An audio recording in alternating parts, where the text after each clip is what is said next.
Hello Internet and hello War of the Visions fans, I'm Jackie Fox and today I'm going to be showcasing a lot of new units, including the newly upgraded global exclusive units in addition to some of our newest gets, including Astrius the Erudite Bolt here.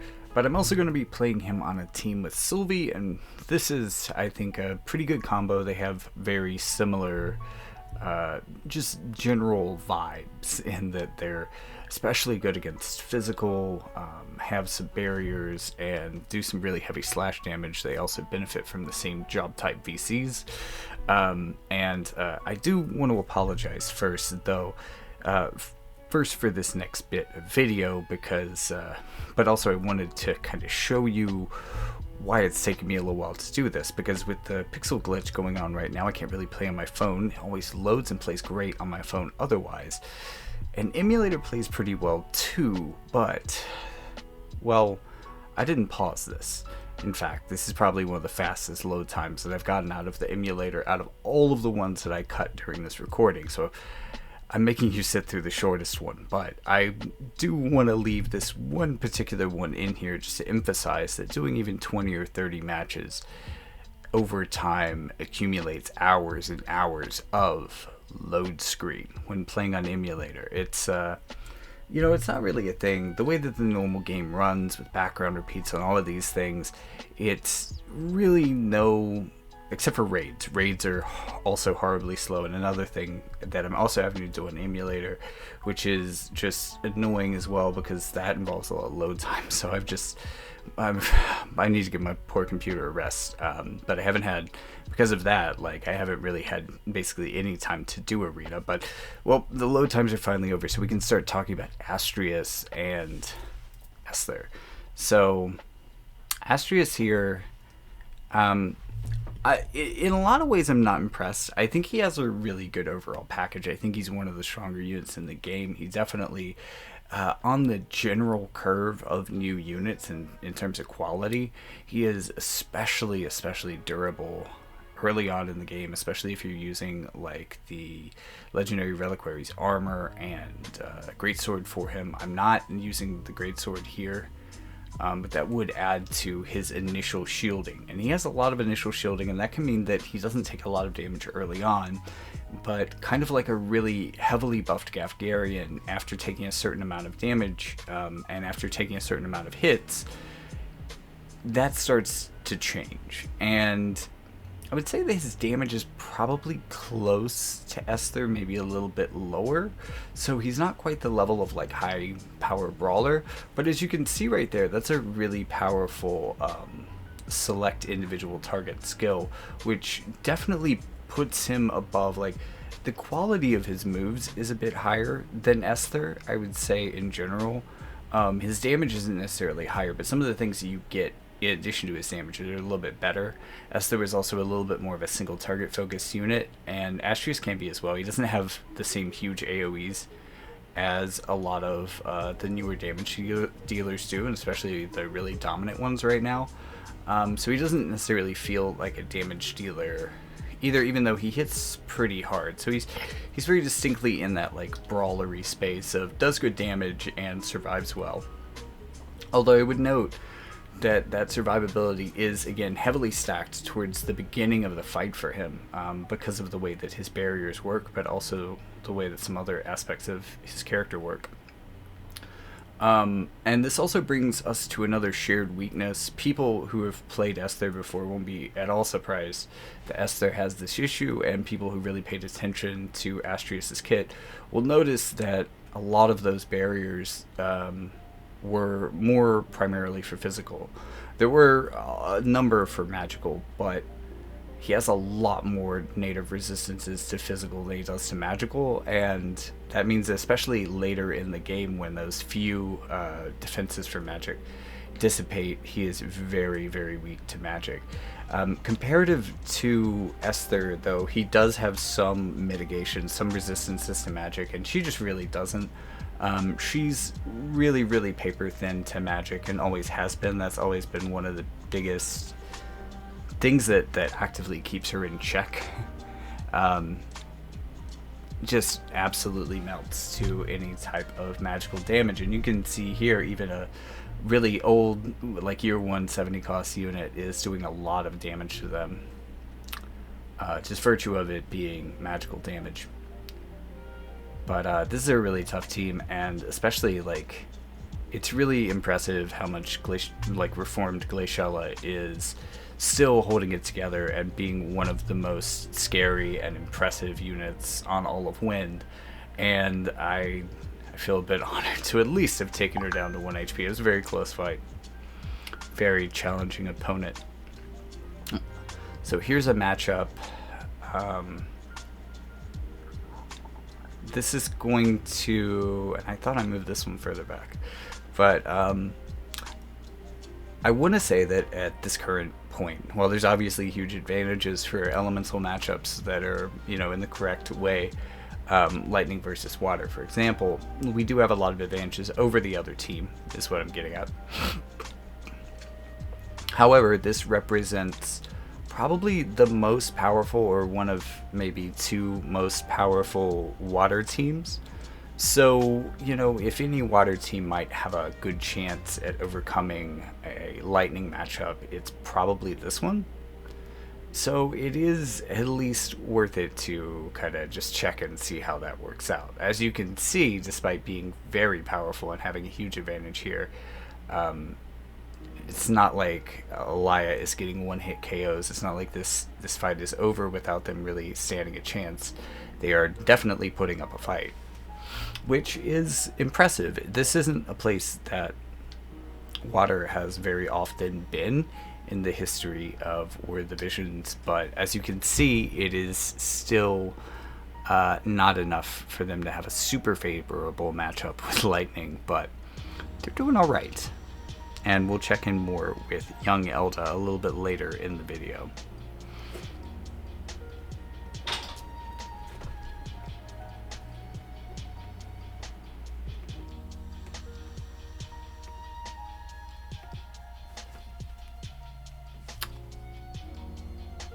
Okay, so this should be theoretically a really good matchup for Esther. Sometimes get them a little bit confused, being the FFBE bunny girls, respectively. In that she has some pretty good resistances, especially to missiles, so she should take missile damage especially well. As you can see, they're taking Eliza's LB quite easily. Although some of the side effects of Eliza's LB might be pretty bad for her.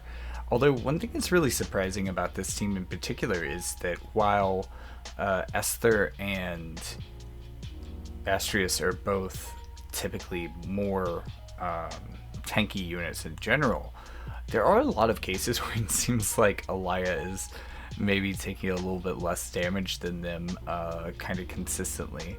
This becomes a little bit more obvious in more drawn out matches where things like barriers are starting to wear out over time. But as you can see here, Esther even has buffs to increase a lot of her kind of off resistances. Though there are definitely some issues that this team has. It has a lot of raw power. It really, really does. It's not necessarily the most balanced, and I think mono element lightning isn't amazing right now, and probably could go with a different unit than Resnick. I guess she's a pretty decent healer even these days, but I don't know, she feels a little bit of underperforming. She doesn't have much survivability, which is a bit of an issue, although it's usually par for the course a bit with supports, but she really doesn't have anything. And compared to a lot of newer units like Sylvie or Shalza specifically, she just doesn't have any sort of extra survivability, so she is a little bit prone to getting one shot if she gets too close to the fight, which is always kind of a downer. But as a lot of people are probably expecting, having heard me talk about Lightning, Astrius doesn't change the game as far as accuracy goes, and Esther has historically been pretty fucking blind. She does have an accuracy up skill, and she will spam it. Absolutely spam it if she's going up against an evasion team. But believe me, if Esther was on the team instead of Resnick right now, it wouldn't help one bit. Although I guess Resnick is pretty bad against... Also, I may have her AI set up wrong. I'm not entirely sure, and I don't know why I would have set it up this way, but it feels like she's just not healing. She's using her buffs, her supported buffs instead. That being said, it wouldn't change a lot in this matchup. I think Alaya probably has the best chances of hitting them. Her accuracy is at least middling, but this is a pretty evasive team. And even when you can hit them, you can't hit them because sometimes they proc fucking reflex. Although, on the other hand, you can see that, you know, much like Alphonse before him, against highly physical teams like this, especially Slash, he's pretty good into Slash especially. Astrius can really sit around and take a lot of damage like a heavy armored unit, at least for a while. Again, doesn't quite have the staying power in terms of like to the last HP or to the end of the fight respectively in how he can deal with that. But he does at least have a number of ways to generate courage for himself, which is cool. But when he's not getting tapped out by his allies, this is rough. So, despite them actually doing a fairly admirable job here, only not being able to take out Yuffie, who is easily the most evasive of them, just not a good evasion matchup. There's not anything about Astrius that changes that. And once again, like I said earlier, not great into magic either. So I expect this match to be a little bit rough, although it is against a team of 120s. Also, Yuna is a bit dated at this point, but not terrible. I would say she's probably pretty similar in a lot of ways to Resnick as a support, if not a little bit weaker in some respects. Has a pretty good counter. Full Life and Re-Ray is on the same unit. One of the only times they've let it happen. And it's pretty strong. She's really great if you can keep her on the back row, because she wanders into things sometimes and gets bodied. Also, she has kind of a bad matchup into ranged units too, which is... she's a hard unit to keep safe, but she's also a very good healer as well.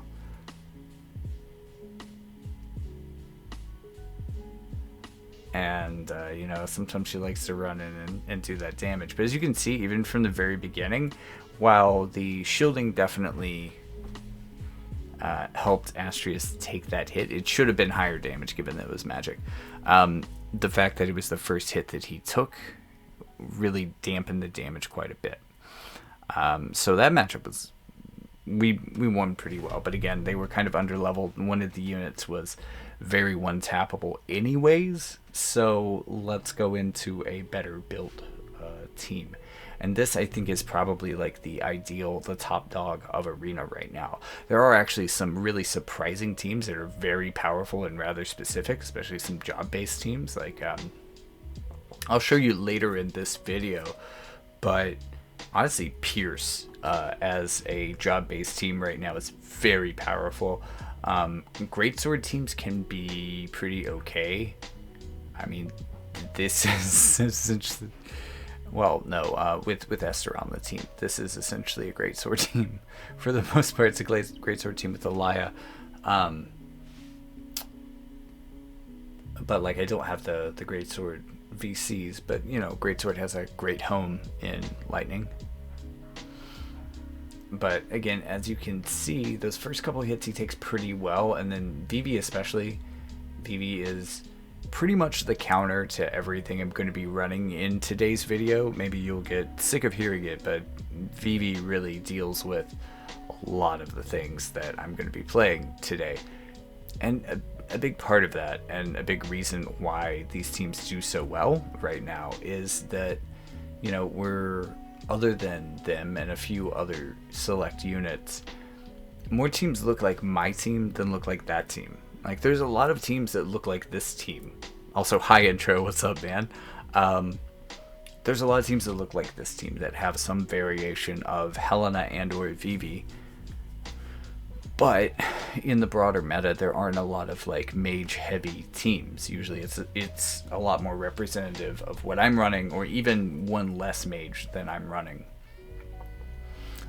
2 and 3 isn't the norm for the most part. So for that reason, a lot of teams are best built versus physical, and a lot of the best teams are teams that do well against physical, because naturally if most threats are physical and they do well against that, then they do well against most threats, therefore making them somewhat meta dominating. And you know, I think it really helps, and it's kind of a healthy and complicating issue. Whoops. Definitely complicating that I cut part of that that fight out. Whoops. But it's definitely a complicating issue that the strongest team in the game right now is a magical team, and like a fully magical team, because that, in addition to being the strongest, and perhaps this is the reason. I mean, like if all things were even, if we didn't build for a particular meta, then there could definitely be an argument for them not being the strongest things, for other things being stronger. However, because everyone builds for physical and no one is really able to build for them easily, because think about it, even if you do build for them, knowing that they're one of the strongest teams, unless you're really high up in the ranks where you can expect that every one of your opponents will have that because it's the strongest thing in the game, you're not going to face off against it very often. You may face off on a lot of variations of it, which might help to build for. But if it's not something that you're really able to fight consistently, then maybe you're the niche person in the group that deals with that type of team, and you can build specifically to counter them. But I think that without like that being a more prevalent thing in the meta, they can just kind of dominate and walk around and walk all over people. And especially on offense, I mean, you know, because you get into a place where like building to counter this team actively makes you weaker against basically everything else. I really like this version of this team as well. I think Sylvie's pretty cool in here for giving a little bit of insurance in terms of having a full life option, which can definitely turn around fights that you absolutely weren't meant to win otherwise. But then also in Blade Soul, she has the ability to give herself the same type of physical barrier that we just saw Helena use. So that's a really nice buff for her, and a really nice synergy between her and Helena. You know, it's just really scary when an AoE hits 3 people and only actually deals damage to one of them. That's pretty rough. Also, damn, that range on the LB there. Ooh, that follow-up. And, like, getting your units to line up and do damage consecutively right on that part of the map is really key.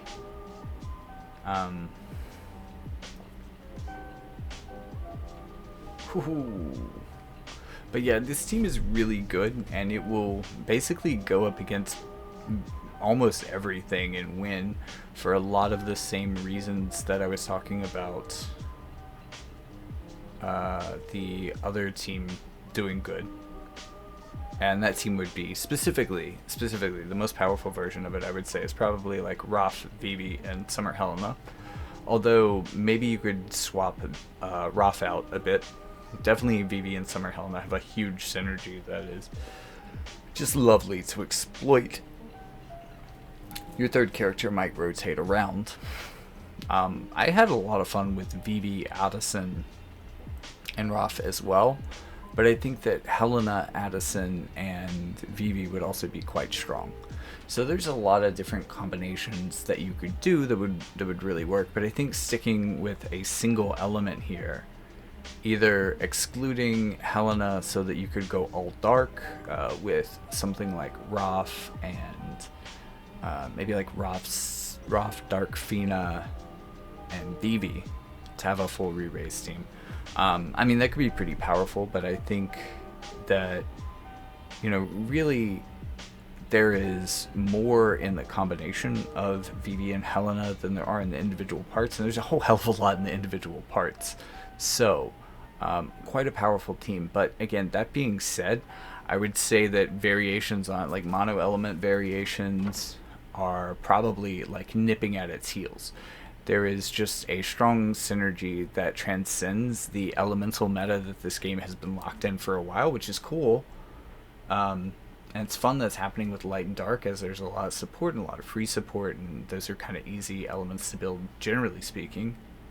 So it couldn't happen to better units, and it's going to be really exciting to see how this plays out. Like, over time, you would think if this team continues to dominate and continues to just win matches against basically everything else, then we'll get to a point where people will actually start building against this, and more people will have built it, so it will be less of a trade-off and less of a sacrifice to build against this team.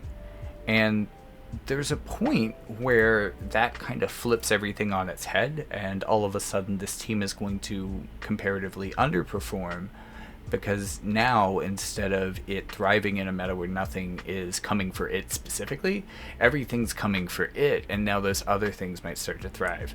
So it has a tenuous place on top. I do want to make people kind of aware of that and the way that that can shift, to where, like, if it does too good and draws too many people over to the cause, that could also undo it. But at the same time, it's also quite dominant for other reasons, and I think that, you know, it's probably strong enough to be able to continue to be a contender, even within the meta that contains a lot more hate for spellcasters, or maybe even for certain types of status.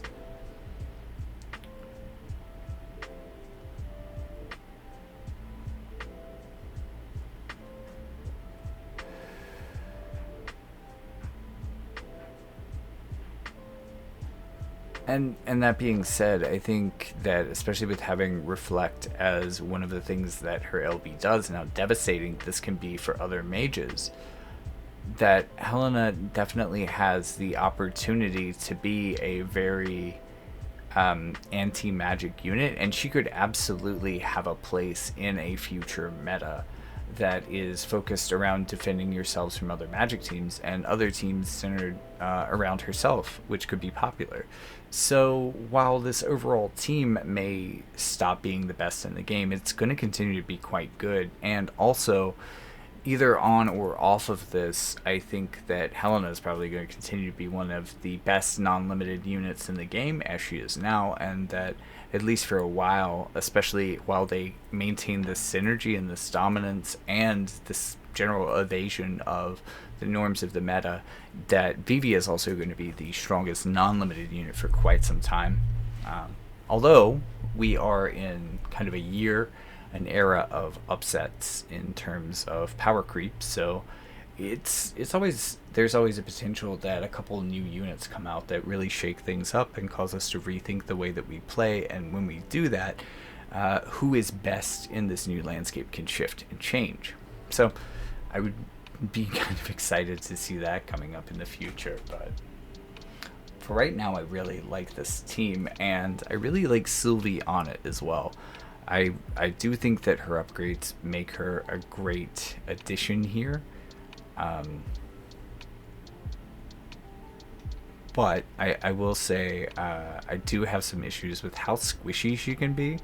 She has kind of deceptive stats in that, you know, looking at like defense and spirit, you would think that she would be very durable. Looking at some of her buffs, you would think that she would be very durable. But a lot of the things that she is doing for durability is a lot of the things that some of the most dangerous threats in this game are kind of ignoring at the moment. So her defenses don't mean a whole lot. Although, as an aside and as a advantage over a unit like Resnick, which we looked at earlier, she's a very powerful offensive unit. She can wipe re-raise in an AoE, so against teams like this, she has a skill that can theoretically devastate the other team if she's not playing healer, and it's absolutely valid to run her as a Blade Soul, and I think I'm usually more happy with that in the long run. But, you know, I always really think like, oh man, that full life is so powerful. But, you know, there's also a lot of games where she doesn't get it off and she performs badly up to that point because of it. So maybe I should be running her more as a Blade Soul instead of as much of a healer. Maybe she would use that skill more if I did. But she has a lot of kit that makes her especially good into this meta and especially good into that team. Again, if she can hit them before she takes damage from them, then she could remove the re-raise from the entire team. And it's possible that staying back, she may not get hit with the re-raise ceiling and may be able to come in and kind of AoE and catch them off guard. But that's going to be more closer to her Blade Soul AI and not necessarily something you're going to see in this video. But also even then, it's not the most common outcome necessarily. But she is a very powerfully offensive unit when she wants to be, when she's in the mood for it, when she's damn well ready. But she's also an amazing healer all around. And again, as another advantage to a comparison to a unit like Resnick, she has re-raise. So like in that last fight, even though she did take damage pretty poorly, she did survive one hit, in part because she has a pretty good HP pool in total.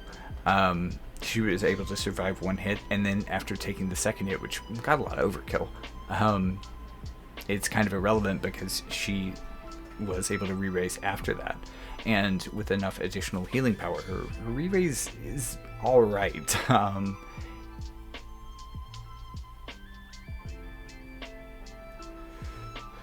You know, she gets bonus HP for that extra healing power, so her re-raise restores a little bit more HP than other people, but even then, it's hard to say that's really a huge selling point for her, since she just doesn't take modern damage dealers, damage sources really well.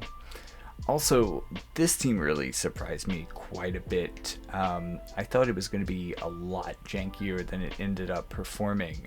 Irvine especially being really interesting in this fight, but also Melania being pretty cool. And I haven't really seen people build teams around them. I haven't really seen modern gunner teams. I definitely approve of what these units are doing here, and I'm not entirely sure why Oelde's on this team, but it's working for him. He seems to be the hate sponge, and he's doing a great job of it. And you know, Irvine's out here just brawling close range, really getting up people's faces, which seems like a bad AI move, but I don't know, somehow it's working for him.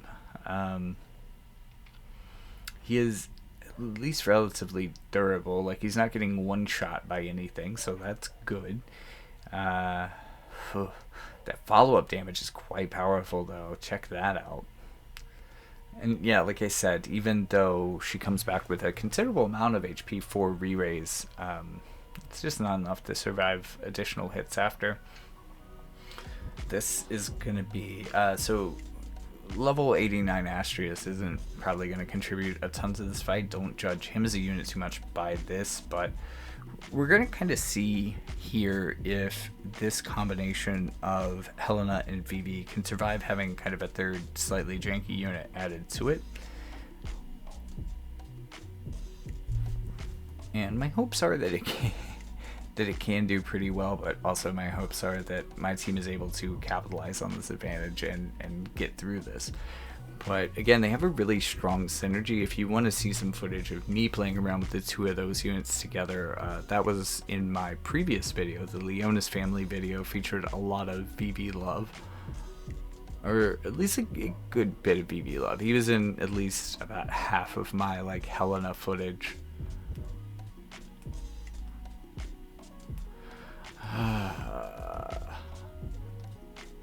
That's ooh, that's a lot of bad.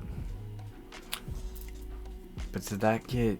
yeah, VV's not coming back from that. So with VV down now, my team stands a real chance of winning, because his LB especially can like wipe my team, or at least stun when it doesn't wipe. So that's a very tricky move to play into. Also, Soul Harvest is going to hit. Oh, she didn't die from it, but he died from the poison. Yipes. Okay, Astrius got a KO. Oh, that follow-up damage too. Okay.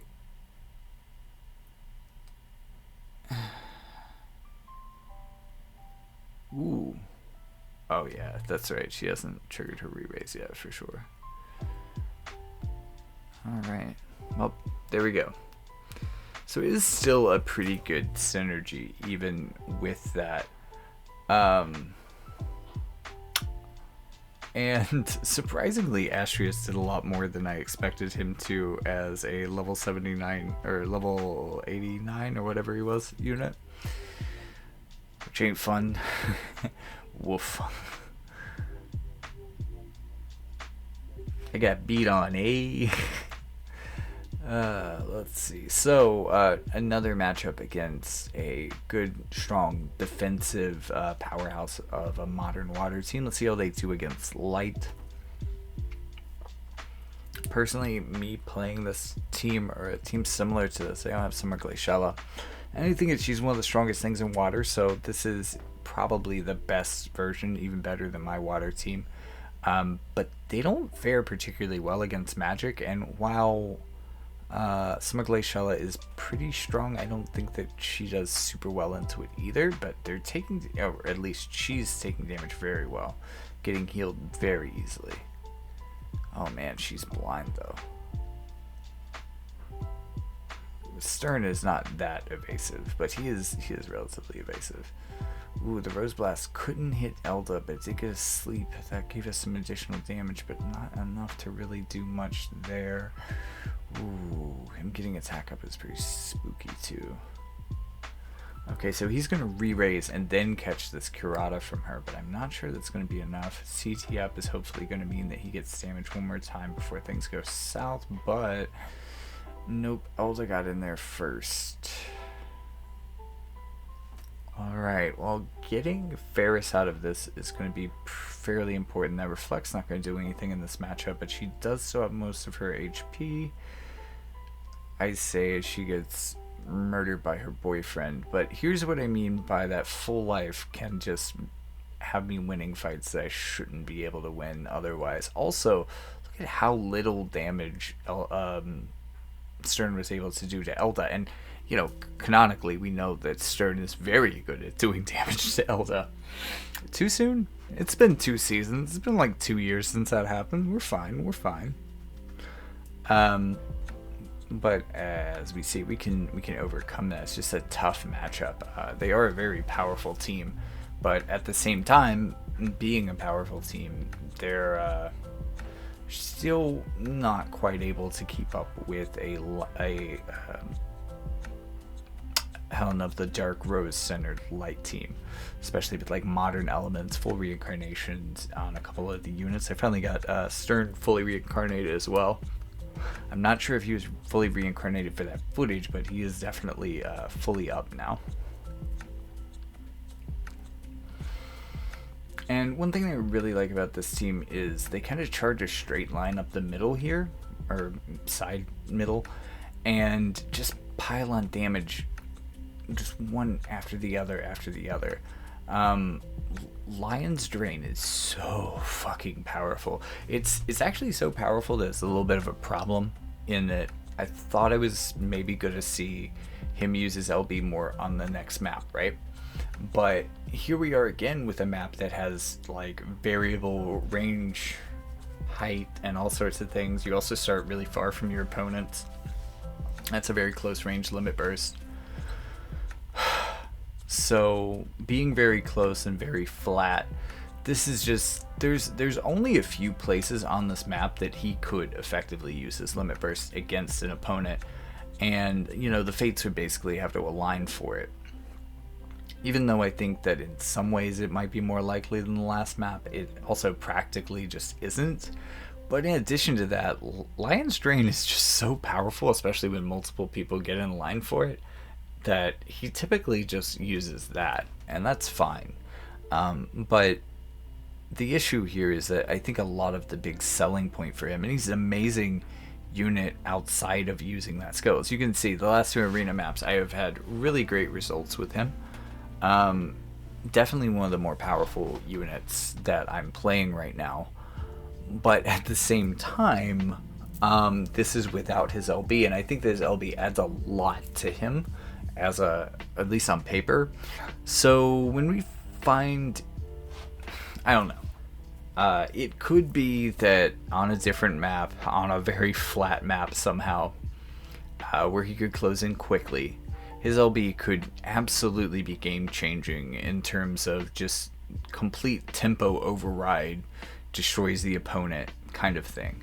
Like, he could be hugely impactful with his LB. But I think that the last two arena maps have really clearly illustrated that particular move's greatest flaw being its range, its flatness. You know, again, he can't throw it downstairs, he can't throw it down even like one of these little stair steps that everybody is standing in between. And it just really throws him for a loop because it's so hard for him to line it up for damage. So, you know, remember that when you're looking at him on paper and what he can do, and just know that there's a lot of maps that's not really going to work, but also that he might actually do worse things than that, you know. I would say that, you know, his playstyle might be completely different on perfectly flat ground. Might be a lot more like rush, tempo, overwhelm kind of thing, because he can get his LB off maybe more reliably. But at the same time, I think that in a lot of other cases, you're just not going to see that out of him. Instead, you're going to see the AoE health steal type skills from him. And look, I'm not complaining about it. And also, pretty great that Ferris really likes to apply that buff to him too. Once again, here comes Glaciella being the fucking Bamf of wind. Ooh, down to a one-on-one. So Perrine here is fully reincarnated. I'm not really sure what. Oh, yeah, they had a Soddly. That's right. Well, dang, lost to the counterattack. Woohoo! Alright, so here's a slightly newer Earth team. Not fully leveled up yet, so do excuse especially Garnet's performance in this fight. I think they just kind of forgot to max Mashari while they were doing some auto reincarnations or something. But Bradley is definitely a big threat from Earth and pairs incredibly well with Mashari. And I think that Garnet is especially interesting on teams that have another powerful magic unit that's more likely that they're going to build for that magic power. So I think that, you know, seeing her on a magic synergy team, keeping in mind that this team is going to underperform because it's not fully leveled, I think this is definitely a thing that you see. I haven't seen a ton of it right now, but like just because of how many lightning units there have been, how many lightning units are coming, and all the support and all of that, you know, Earth has been eating for a while. This is another reason I put a post on YouTube about this. Katone just got her Limit Burst upgrade, and like Katone's such a perplexing unit. I invested quite a bit into her reincarnation really early on. I wish they would discount it a little bit or something. Because she's like a kind of a terrible unit in a lot of ways. However, her Limit Burst, she has another ability that causes stop. If the stop lands, her Limit Burst is just incredible. A lot of chaining, a lot of amazing movement, and she's really hard to hit. Like, she is genuinely still one of the most evasive units in the game.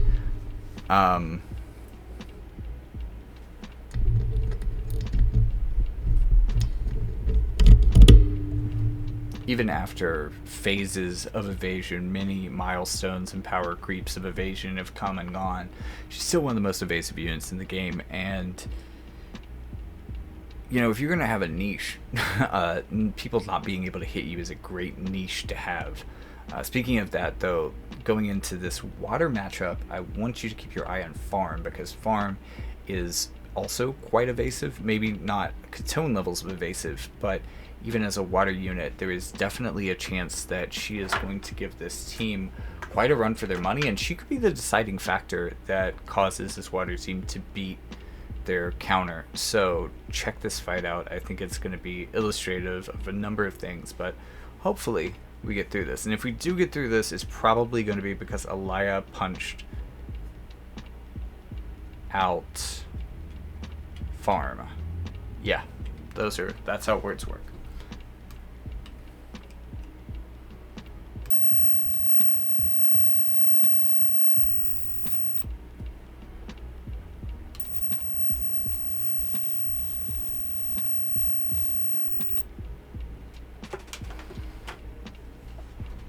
as you can see, even with the evasion buff on Ferris, that's still enough evasion that Esther can't hit her at all. And again, we're seeing Esther can try to hit her.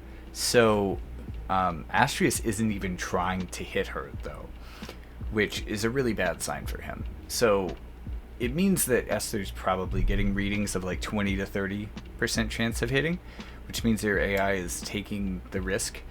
But if you're not even trying to hit as a damage unit when you're standing right next to them, if you go to buff instead, it probably means that Astrius is looking at 20% or lower, maybe 0 or lower chance to actually hit farm.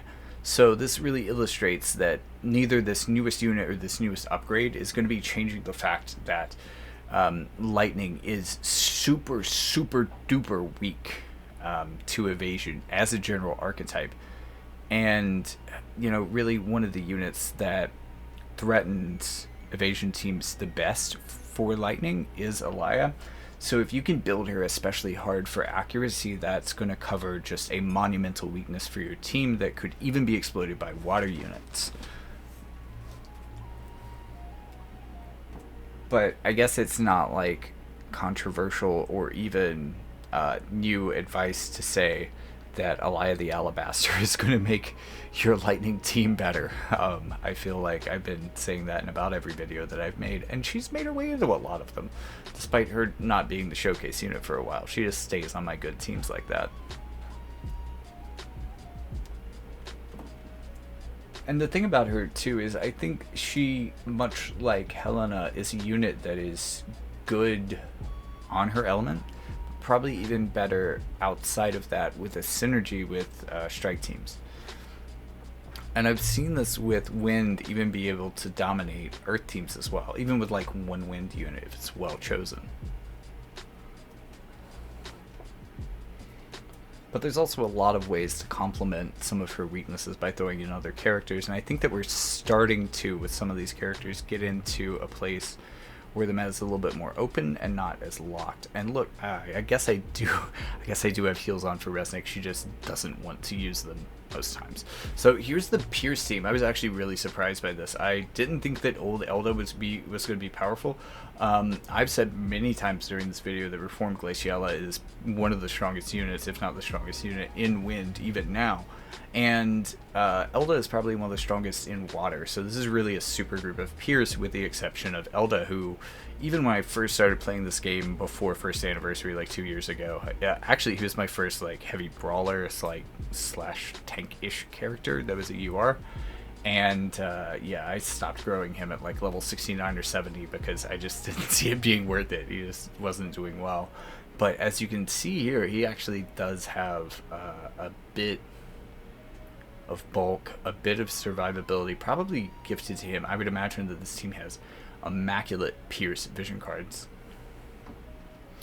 But even that isn't quite enough to make him great. And as you can see here, both as a demerit to Astrius and a merit to him, he was able to survive, taking only a little bit more damage from Astrius's big powerful attack than Glaciella did, and she survived it pretty well herself. So that team just creeps up out of nowhere and takes you out. And then finally, and this team is pure trash, but I got it high arena today.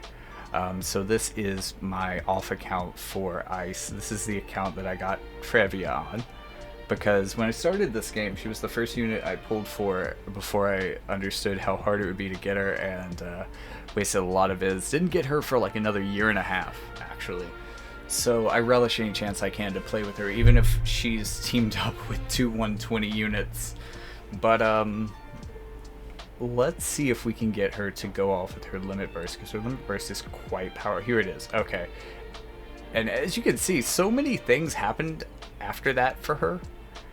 Haste, regen, a magic barrier, all sorts of things, in addition to all attack type resistances down, which is helping a really mixed damage team here.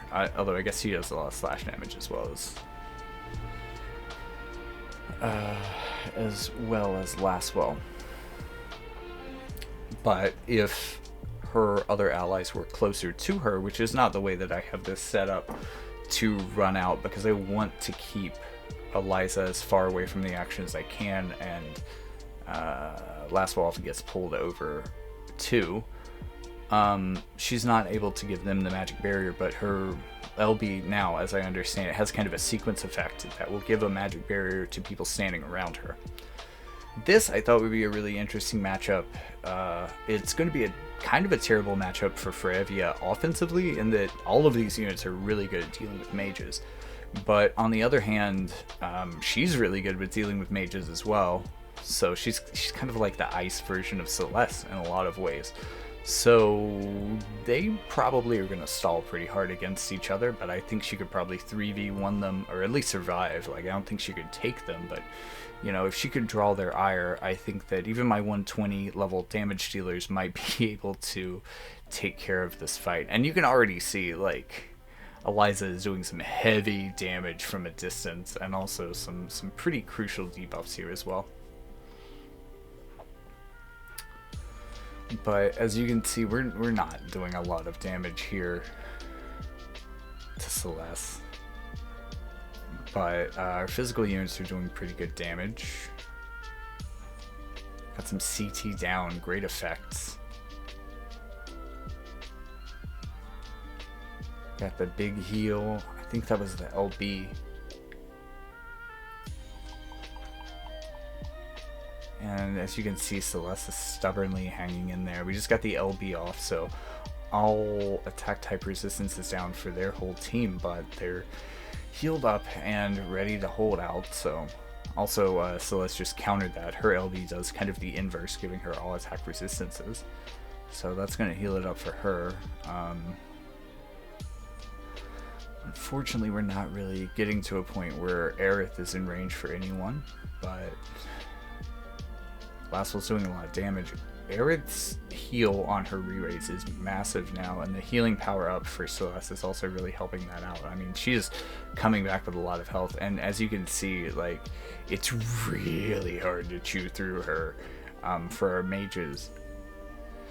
Or for Frevia, at least. Dark Mega Flare is going to reduce some of their basic defensive stats. That could help us a bit, but we're really having a grinder here. But, you know, as you can also see there, against 3 magical threats, Frevia was dancing around the battlefield as if she was immune to damage, basically. And with the regen on her LB, she basically became it. So her LB is doing a lot of things now, but it's important to remember nothing else really got upgraded for her. So she was a little bit underperforming. I mean, she definitely does good stuff. Like, in a lot of ways, she reminds me of White Mage. She has the same capabilities really as Sylvie, at least for that sub job. So having that in addition, you know, she's like a, you know, where Sylvie has like some damage and technical stuff in her main job. They're both units that can do a lot of other things while also being able to bring people back with full life and having really strong single target heals as well. So there's a lot of overlap between the way these two units play, except that Frevia wants to be out front, and especially against magic and against, I think, slash as well. She can really survive and just hang in there and be kind of invulnerable from the front lines. As you can see, slash damage isn't really doing a lot to her either. And also, well, I mean, she has quite a bit of resistance to wind as well, so I guess just wind damage isn't going to do a lot for her. Especially since I'm running her vision card main, which is a big source of wind resistance. So here is the light version of the Helena team, this time with Elena as our extra unit. So we've got the new Helena, the upgraded Sylvie, and Elena. Although I think maybe Sylvie and Elena were lower level for this team. I don't know, I'm not going to go back and mess up my recording to check, but they may have been lower level, one of them at least. But still, this is a pretty solid team. I'll be highly impressed if one of them, if we end up winning this fight, especially because, you know, maybe one of them is level 120, but 2 of my units definitely are, so that's going to be an issue. Interesting to me that I can trade damage with Elena there and do more than she does to me, especially with that unit being Eliza. She does not take damage well at all. As opposed to some of the other teams that I've shown today, we do have the advantage of having sharpshoot from Eliza, but we also have an incredibly accurate unit in Laswell as well. So we have a pretty decent matchup here, at least in the damage units with evasion. So some of the matchups that would have been especially troublesome for some of the previous teams that I've shown you really wouldn't be as much of a challenge to this team, even though it's massively underleveled compared to what I usually feature on the channel. But this is also kind of a demonstration that your units don't have to necessarily be the best to really rise to the top. You either need to know what to play them against. This is a wind magic team, so they will basically scratch at the surface of Frevia's armor when they try to damage her. So I think this is going to be a shutout for them. But you know, also, if they're well built, if it's a good team, if you've put thought into where they are in the fields and how they're going to move and what their ranges are going to be like, vulnerability and vulnerability, those kinds of things, especially when you're talking about a ranged unit like Eliza here. But also, you know, you got to think about like tank placement. I really love how well Frevia is able to get out way in front of everything else. Not quite far enough out in front to save her from little Leela, but as you can see, basically no damage to Frevia and just one-shotting with over 10k damage on little Leela.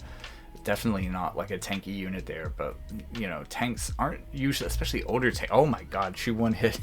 Woo-wee! I think she's got a lot of ice killer on her, honestly, so I'm sorry, wind killer on her as well, so really good matchup in the wind. Let's try this. Light team. It's going to be a lot more physical, so this might be an issue. Also a bit of evasion here as well, but again, not an issue that this team can't deal with. It's just a little bit worrisome that we're so under leveled to them. That could, you know, like if it's a level 140, it's not going to affect Eliza because she has guaranteed hit. That's what she's relying on here is sharpshoot, but for Laswell in particular, it could be a little bit of a problem that they have higher level and better stats than him, because his ability to hit them is a lot more stat reliant. See, having trouble hitting Lucio there. Lucio's doing a lot of damage, breaking light resistance as well. A lot of physical damage. Finally, someone who hit Frevia really hard. Locke should be able to do it as well, but not quite as hard. Yeah, oh my gosh. Well, we got wrecked by Gumi, so let's see how we do against RNJ. And spoiler alert, not particularly well. But at this point, I just want to thank you guys for tuning in, for watching to this point, all of these matchups. I hope you learned something. I hope maybe this gave you some ideas. I hope especially this last team is kind of inspiring. It was probably one of the least of the upgrades, but and on a unit that has traditionally been thought of as one of the weaker in the, especially in the FFBE crossover units, but also definitely a very capable unit, and especially in kind of the right place. And you know, again, not super good into physical, but if we ever were to come to a place where mages were really dominating things, as you've seen in some of these previous matchups, magic teams can be something that Frevia can just absolutely stomp her way through. But unfortunately, Bradley is not one of those things. So again, thank you for watching. As this is YouTube, like and subscribe. I'll be doing more videos like this every couple of weeks. I usually have good enough luck to pull most of the newer units and enough skill and ability and resources to be able to 140, at least the good ones. So if you want to do that, I recently put out a video. Just go to my YouTube channel page. It should be like the top title video or the featured video. Or if not, just look at my recent uploads and it should be there. That'll teach you how to build up 140s really quick yourself. It only took me 2 days for this Astrius here. One of those days is because I was waiting a day to record it for you guys. So if you appreciate all that, though, again, liking and subscribing, big help. But also leave a comment or hit up that link in the description to check out more things Jackie Fox, like books, podcasts, all those sorts of things. But whatever you do, thank you for watching, and I'll see you in the next one.